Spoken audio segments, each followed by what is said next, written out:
नमस्कार, आदाब। आप देख रहे हैं खबर अड्डा और मैं हूं आपके साथ सुम्बुलीरम। बढ़ गई मोदी की मुसीबत, ऑपरेशन सिंदूर पर हुआ बड़ा खुलासा, खुद सेना प्रमुख ने खोल दी पोल। अब क्या जवाब देंगे मोदी? दोस्तों, जिस बात को डंके के चोट पर भाजपा के नेता सुब्रमण्यम स्वामी ने कहा था और जिस बात को कांग्रेस सुप्रीमो राहुल गांधी ने भी कहा था, वो आज सच साबित हो गई। जी हां, बिल्कुल पक्की खबर है। खबर की पुष्टि डिफेंस स्टाफ के चीफ ने करी है। जब राहुल गांधी और सुब्रमण्यम स्वामी जैसे लोग सवाल उठा रहे थे मोदी सरकार पर कि आप देश से क्या छुपा रहे हैं, देश की सुरक्षा के साथ समझौता कर रहे हैं, जवाब देना नहीं चाह रहे, पाकिस्तान द्वारा हमारे विमान गिराए गए, तब इन दोनों ही नेताओं की खूब आलोचना हुई थी। लेकिन देखिए दोस्तों, सरकार की तरफ से तो नहीं, लेकिन सेना चीफ की तरफ से अब यह क्लियर कर दिया गया है कि हां, पाकिस्तान ने हमारे विमानों को नुकसान पहुंचाया। लेकिन इस सब पर जवाब देने के बजाय प्रधानमंत्री मोदी बस ऑपरेशन सिंदूर के क्रेडिट से अपना पेट भरते रहे। तो दोस्तों, पूरा मामला क्या है, कैसे अब देश भर में एक नई चर्चा छिड़ गई है, चारों तरफ घमासान मच चुका है, भारतीय जनता पार्टी पर हर कोई हमलावर है और डिफेंस चीफ ने भारत छोड़ सिंगापुर में जाकर क्या कुछ खुलासे किए, सब कुछ बताऊंगी आपको इस वीडियो में, तो आप हमारे साथ अंत तक बने रहिएगा। दोस्तों, हमने आपको कुछ दिन पहले ही खबर करके बताई थी कि जिसमें सुब्रमण्यम स्वामी ये दावा कर रहे थे कि पाकिस्तान ने हमारे 5 राफेल गिराए और पाकिस्तान ने चीन की लेटेस्ट तकनीक वाले विमान को यूज किया, जिनके आगे राफेल बहुत ही पुराना है और घिसा पिटा है। वही राफेल जिसकी डील के लिए मोदी जी ने लाखों करोड़ों लगा दिए और इस डील पर कितने भ्रष्टाचार के सवाल उठे हैं, कांग्रेस ने उठाए हैं, तमाम विपक्षी दलों ने उठाए हैं, वो भी आप जानते हैं। इसलिए आज की तारीख में ये सवाल उठ रहे हैं कि जब इन विमानों को जंग में असली में यूज किया गया तो इनकी परफॉर्मेंस शून्य निकली और ये आसानी से ध्वस्त हो गए पाकिस्तान के हथियारों और जेट्स के आगे। दोस्तों, इसलिए सवाल उठ रहे हैं कि देश की सुरक्षा के साथ समझौता किया गया है और प्रधानमंत्री मोदी इस तरह के किसी भी सवाल का ना तो जवाब दे रहे हैं, ना इसकी पुष्टि कर रहे हैं। अब तक तो केवल सवाल और शक बने हुए थे, लेकिन अब खुद सीडीएस यानी chief of defence staff Anil Chauhan ने इस बात का खुलासा कर दिया है और साफ कह दिया है कि हां, पाकिस्तान ने हमारे विमान मार गिराए। तो दोस्तों, सबसे पहले सीडीएस अनिल चौहान का वो बयान देखते हैं जिससे प्रधानमंत्री मोदी की मुसीबत बहुत ज्यादा बढ़ा दी है। उसके बाद आगे की चर्चा करेंगे और आपको बताएंगे कि कैसे अब विपक्ष सवाल पर सवाल खड़े कर रहा है और जवाब तलब कर रहा है, क्योंकि मोदी जो छिपा रहे थे वो अब सबके सामने है। अब दोस्तों, इस पूरे मामले की है खबर देखिए। सीडीएस ने पाकिस्तान के साथ संघर्ष में भारतीय लड़ाकू विमान के नुकसान की पुष्टि की।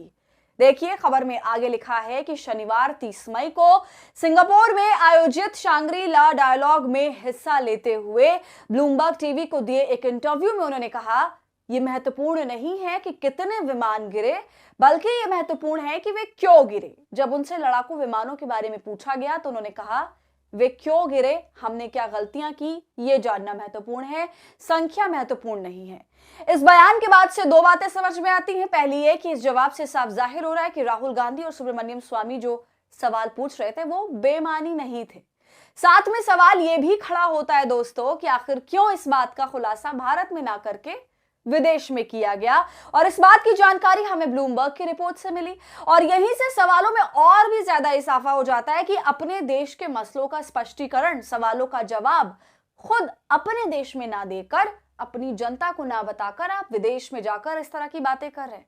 यहां पर बिल्कुल ये साफ है कि ट्रांसपेरेंसी थोड़ी भी नहीं बरती गई, जो भारत की जनता को काफी क्षति पहुंचाता है। हालांकि इस जवाब को भी आधा अधूरा ही समझा जा रहा है। दोस्तों, ये तो कबूल कर लिया गया कि हमारे विमानों को नुकसान हुआ, लेकिन टैंजिबल नंबर्स अभी तक नहीं बताए गए। तो ऐसा क्या है जो आपको रोक रहा है संख्या बताने के लिए? पहले तो ये सरकार वैसे भी किसी भी तरह की ट्रांसपेरेंसी नहीं रख रही थी शुरू से ही, और ना ही इस पूरे हमले का किसी ने भी जिम्मेदारी ली। और उसके बाद जब सब कुछ हो गया तो देश की जनता को ठीक तरह से बताया तक नहीं गया कि क्या हुआ, क्या नहीं हुआ।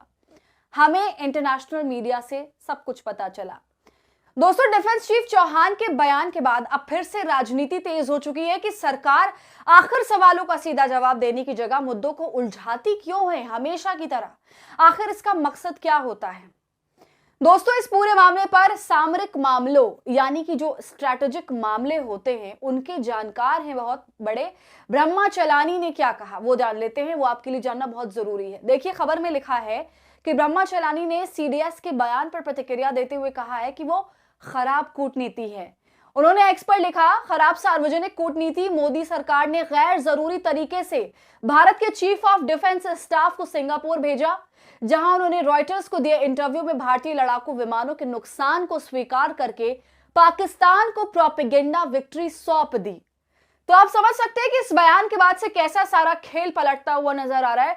शायद मोदी जी ये चाह रहे थे कि जिस तरह से 2019 के पुलवामा हमले के बाद उन्होंने शहीदों के नाम पर वोट मांगे और जनता ने उन्हें दोबारा पीएम बना भी दिया, तो इसी तरह पहलगाम हमले के मामले को भी वो अपनी सत्ता के लिए भुना लेंगे अच्छे से, क्योंकि अभी सामने बिहार चुनाव है, इसके बाद अगले साल फिर असम और पश्चिम बंगाल जैसे राज्यों में चुनाव है और भारतीय जनता पार्टी के ये तीनों ही चुनाव बहुत ज्यादा जरूरी हैं। असम में तो उसकी सरकार है, लेकिन इस बार टक्कर गौरव गोगोई से है। पश्चिम बंगाल में ममता बनर्जी पहाड़ बनकर भाजपा के लिए खड़ी हैं और बिहार में जिस तरह से मोदी की रैलियों और रोड शोज में सन्नाटा पसरा रहा, हम सभी ने देखा, तो उसे देखते हुए कुछ भी कहना इस वक्त सही नहीं होगा। कुछ भी हो सकता है, हालांकि संकेत अच्छे नहीं है भाजपा के लिए।